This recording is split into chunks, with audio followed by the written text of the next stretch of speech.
kesempatan kali ini, tepatnya di jam 11.30, setengah 12, kita kedatangan tamu yang memang sengaja kita undang pada podcast kali ini. Dia adalah Afi Maulaya Syahidah.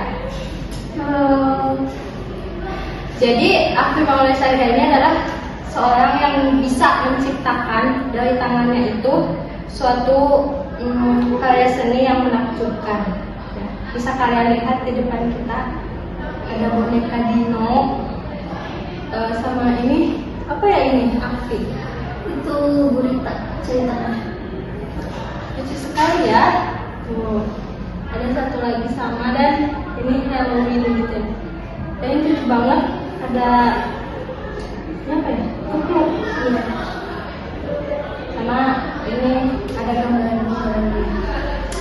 Oke, jadi ada beberapa pertanyaan yang akan saya ajukan kepada kamu, yaitu awal mula kamu suka bikin kayak gini apa sih pertama? Kalau awalnya mungkin dari menggambar dulu ya. Jadi pas masih SD kan biasa tuh disuruh gambar, kan anak-anak biasanya gambar gunung, terus ada jalan, ada sawah gitu kan. Nah, gak tahu kenapa mungkin emang dasar akunya suka cari perhatian. Jadi suka pengen beda dari yang lain gitu. Nah jadi di gambar aku tuh aku tambahin ada orangnya lagi madep ke pemandangan itu. Nah dari situ respon teman-teman sama guru tuh kayak wah gitu loh. Soalnya kan beda ya. Nah terus teman-teman tuh minta digambarin lah. Jadi dari situ tuh aku kayak ngerasa, oh anaknya jadi pusat perhatian gitu. Yang udah dari kecil ya? Iya. Terus dari situ ya udah jadi kayak mulai suka gambar-gambar objek gitu. Gitu. Jadi mulainya waktu kecil ya? Iya. Terus dikembangkan ya step by step gitu sampai detik ini, jadi lebih bagus lagi gitu. Masih ada nggak yang waktu kecil gitu gambaran cewek? Enggak, mulai itu soalnya itu pas kelas 2 Udah nggak ada. ya udah kemana, terus kan aku juga belum bisa nyimpen barang dengan baik. Oh, iya. Oke, punya bahan atau alat yang jadi seneng nggak kalau lihat bahan atau alat itu atau jadi favorit gitu? Kalau favorit sih enggak, cuma mungkin kayak lebih sering dipakai itu kayak pensil gitu lah. Pensil mau hitam putih atau pensil warna, cuman warna emang belum terlalu dalam gitu. Soalnya kalau kita pakai pensil itu kan kayak nggak terpaku sama teori warna kan.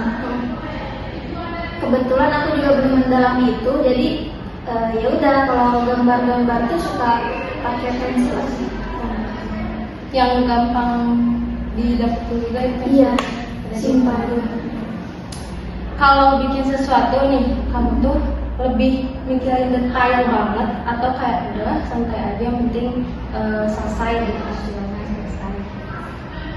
Mungkin tergantung suasana, tergantung mood. Gengsi banget ya. Jadi kalau moodnya lagi baik ya bisa dibawa santai ya. Kalau nggak dalam tekanan gitu. Cuman aku juga emang termasuk tipe orang yang perfeksionis dalam membuat sesuatu. Jadi kalau ada satu momen di mana karya aku tuh kayak ada yang kurang, suka langsung merusak mood gitu. Jadi males lanjutin gitu. Oh, okay. Jadi ya lumayan merhatiin detail juga sih. Tapi pernah nggak sih kalau misalkan di awalnya udah konsepnya itu udah nggak sesuai gitu, itu dilanjutin lagi atau malah ganti lagi ke pola awal? Gak sesuai gimana? Misalkan ada bentuknya yang mencong dikit gitu atau bengkok gitu. Kalau masih bisa diperbaiki ya aku coba perbaikin. Cuman kalau udah mentok sampai kesal banget, yaudahlah nanti aja gitu. Sampai kadang nggak selesai sampai saat ini gitu. Oke. Pernah nggak dapat inspirasi nih pas bikin ilustrasinya itu? Entah misalkan mimpi atau melihat sekeliling gitu yang inspirasinya tuh aneh.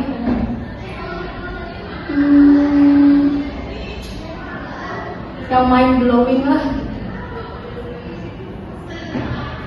Paling pernahnya juga dari penggalan-penggalan dari kelabu. Kayak contohnya ini aku tunjukin. Ya, boleh.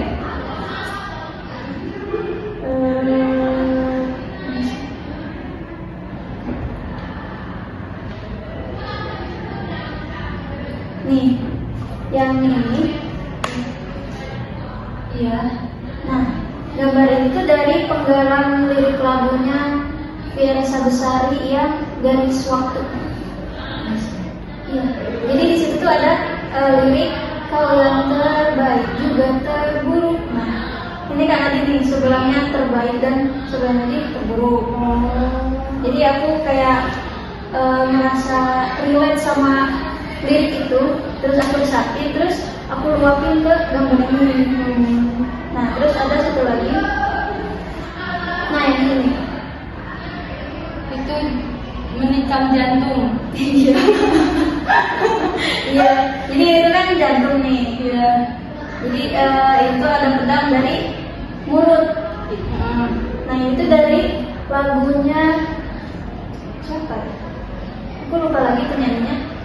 Pokoknya liriknya tuh mungkin ku bisa bercinta dengan kamu kendati kata-katamu selalu menikam jantung, menusuk jantung, melukai itu. Nah, yang itu. Apa sih teman-teman kamu atau family kamu tuh gimana sih responnya pas ngelihat nih hasil-hasil yang udah kamu bikin? Kalau respon keluarga mungkin nggak terlalu ditunjukin ya, cuma mereka nggak yang larang juga sih. Kayak mereka tuh lebih support di bidang penjualan karyanya. Oh, dijual? Iya, ada beberapa yang dijual. Jadi kayak pas aku bikin ini, terus ada beberapa yang dijual kan, terus aku juga open jasa lukis wajah. Ayah sama mama tuh kayak ngedukung gitu kan, karena bisa buat pemasukan juga kan. Kalau teman-teman alhamdulillahnya support. Kan dari semua yang udah kamu buat nih ya kerajinan ini, ada nggak sih yang paling gitu berkesan? Ya. Terus ya itulah contoh beberapa inspirasi yang aku dapat dari penggalan lirik lagu. Nah, kan kita tuh kayak nggak selalu punya ide ya, pasti ada yang kayak kosong gitu, gimana sih cara ngebalikin ide itu? Sebenarnya kalau kata Raditya Dika, ide itu bukan dicari, tapi ditangkap. Jadi kalau Raditya Dika ya, caranya tuh kayak dia nulis satu kalimat setiap hari. Setelah beres hari itu, dia nulis satu kalimat apa yang terjadi di hari itu. Nah, itu tuh bisa jadi bahan buat dia ngembangin ide-idenya. Kalau aku di waktu buntu ide, mungkin kayak alihin ke hal-hal lain. Jadi stop dulu berkarya, istirahat dulu.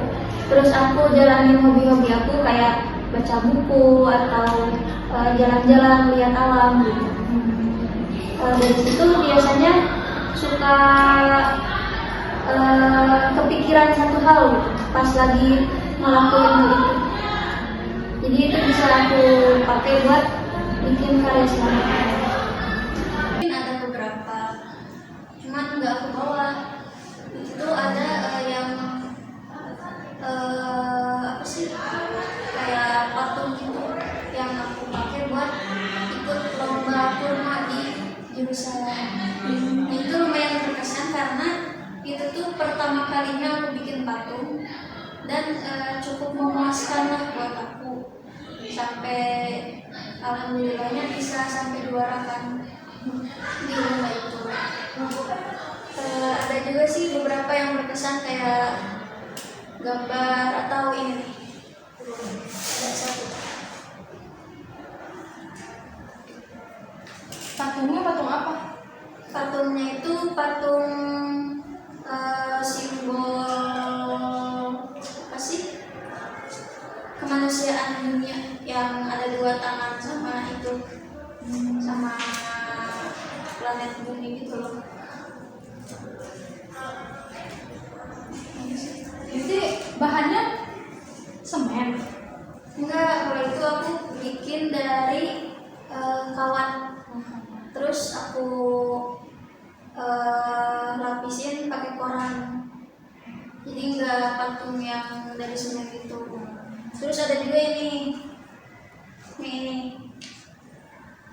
Bagusan. iya, Itu siapa? ini tuh YouTuber. Waktu itu tuh aku emang lebih suka dia kan.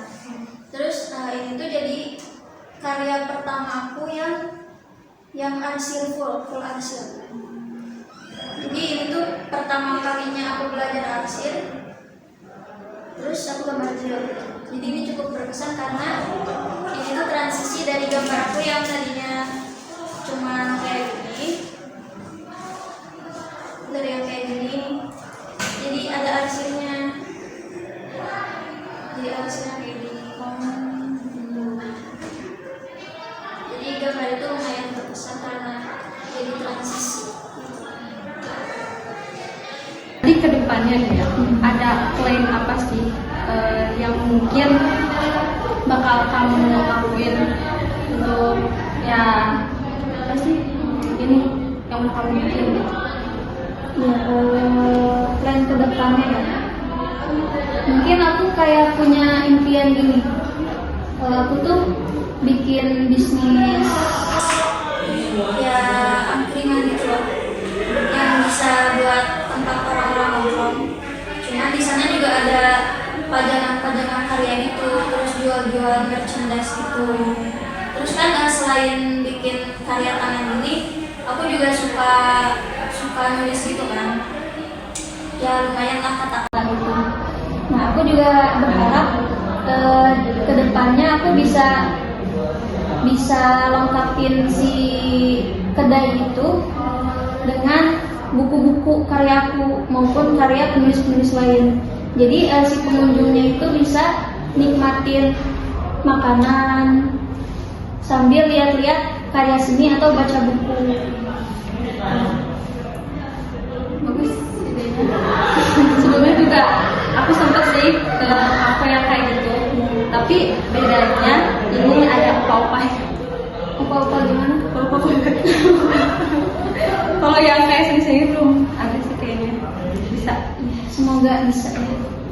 Oke guys, mungkin itu ya yang bisa disampaikan oleh Afi dan saya sebagai pembantunya. Mungkin apa yang disampaikan oleh Afi bisa menginspirasi kalian, motivasi kalian ke depannya ya, amin. Mungkin itu yang bisa saya sampaikan. Bye bye guys.